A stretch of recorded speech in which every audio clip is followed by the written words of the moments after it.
Le président du Cameroun, lui, doit faire face à une polémique alors que la France vient de verser plus de 500 millions d'euros d'aide à son pays. Paul Biya a passé cet été des vacances à La Baule. À la clé, une facture de plusieurs centaines de milliers d'euros. Une aubaine pour les professionnels du tourisme locaux. Pas sûr que les citoyens camerounais soient du même avis. Macalisser, Rodolphe Augier. C'est un hôte de marque que le maire accueille à bras ouverts ce jour-là à la station balnéaire de La Baule. Et heureux de vous recevoir à La Baule encore pour la troisième fois. Vraiment, c'est un grand... Paul Biya, le président du Cameroun, vient recevoir la médaille de la ville. Hélas, nous ne pourrons pas immortaliser cet événement. Seuls quelques journalistes locaux, triés sur le volet, ont le droit d'entrer.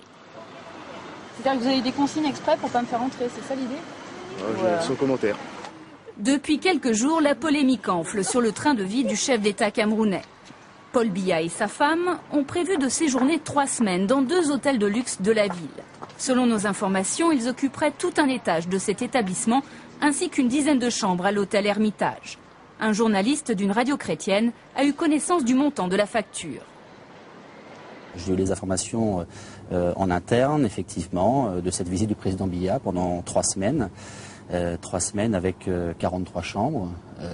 Les prix ont été négociés, évidemment. Dans ce type de situation, c'est négocié. Et on est aux alentours de plusieurs dizaines de milliers d'euros. Près de 800 000 euros pour les 3 semaines de vacances.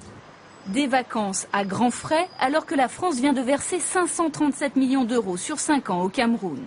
Une somme destinée au désendettement et au développement du pays. Paul Biya est également épinglé dans ce rapport sur les biens mal acquis de certains dirigeants africains. Durant des années, il aurait profité à titre personnel de plusieurs millions d'euros du budget de l'État. Le maire de La Baule, lui, préfère ne pas se poser de questions.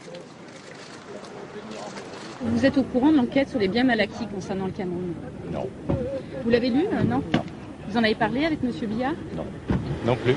Je ne m'engagerai sur aucune question à caractère politique ou et ça que je ne connais pas. Et ça ne vous intéresse pas de savoir ce qui se passe au Cameroun en termes de détournement éventuellement? Désolé, madame. Pour le maire de La Baule, Paul Biya est avant tout un bon client. Et en période de crise, les questions d'éthique sont secondaires. Et vous pourrez très bientôt voir l'intégralité de cette enquête dans notre magazine Pièces à conviction.